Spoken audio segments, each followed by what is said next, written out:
Hi, in this video I'm going to demonstrate how to fit the masterliquid 240 cooling solution onto the Threadripper CPU. Now you've bought this masterliquid and it says it's compatible with various CPUs, but guess what?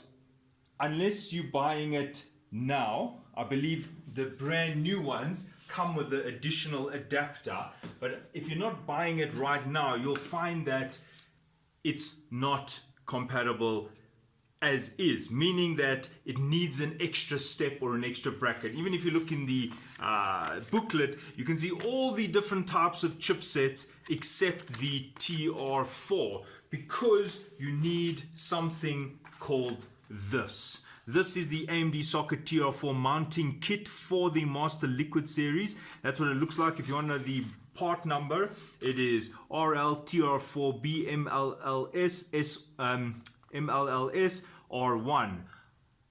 Now, what it consists of are these two plates. Now, what these plates do is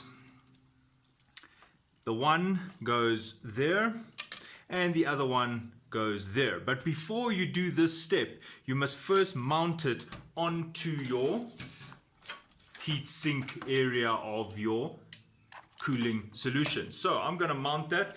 It doesn't, the little kit does not come with the screws, so you might have to go and fish out your little screws that came in with the little kit bags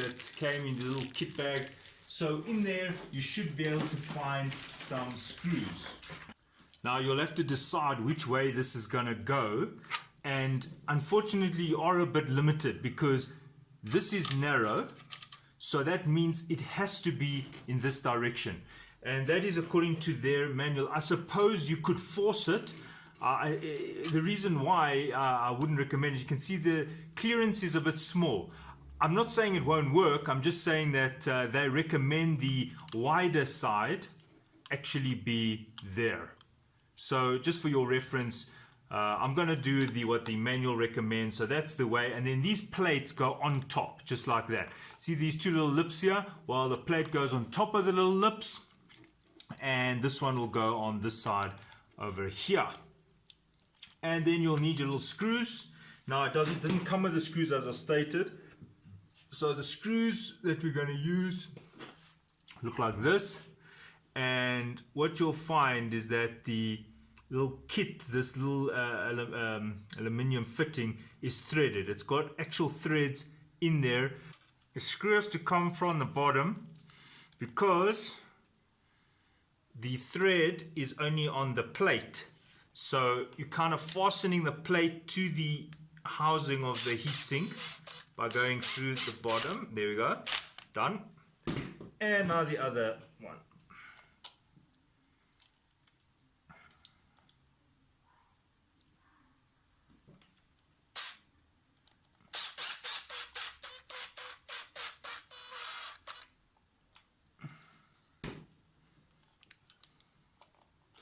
Okay, it's not aligned nicely. Okay, my advice is don't tighten until both are in. So it can just move around a bit. Okay, now I'm going to tighten it. Okay, done. Now the other side.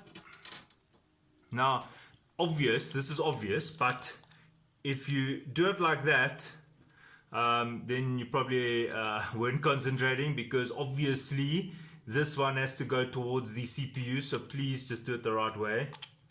Okay, now we're going to screw it in. Now you want to put your silicone grease.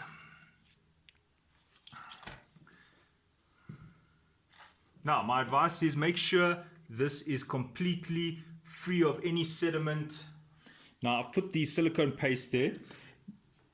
I'm assuming you retrofitting, like you're taking it out of an old machine and you're putting it in a new machine. So maybe you don't have any silicone paste. So you can just use electrical, for transistors. I've used this several times. This is silicone paste. This is the white one, and you just peel it on. I know that is the computer range one, but since this is made for high quality transistors, it also will work. So you're going to peel this off. In your case, it's probably already been peeled off because you've already installed it. And now you're just going to align this.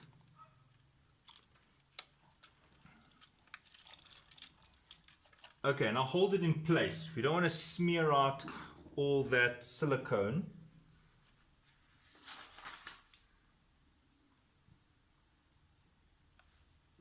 Okay, now the tightening. We start here, number 1, and we get the into the screw, and just enough. I'm not too tight. Now we go to the opposite side, which is number 2, which is kind of how you would work with a gasket when you on a car. So that's number 2, and just a little bit. Don't go crazy. You see, what's happening now is the silicone must smear out. And now we go to number 3.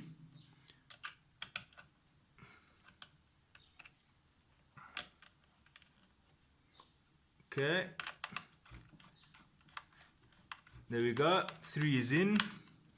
And now we go to number 4.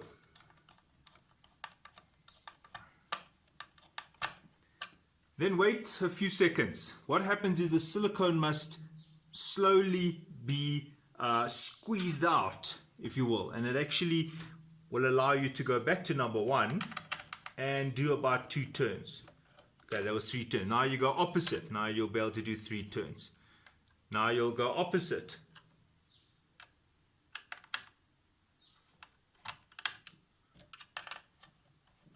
Right, now you'll go back to number 1. Sorry. And then you'll go back. And you'll go there. It's like you're doing a gasket. You get a nice even seal. Right, now you'll go back to number 1. And then back to 2. And you can see that it is now at full tightness. So I'm just going to use my screwdriver just to make sure that is full tightness. It can't go anymore. And this one here, full. That's done. Okay, so that's how you fit the 120 or 240 onto the Threadripper CPU. I hope this was helpful, and thanks for watching. Cheers.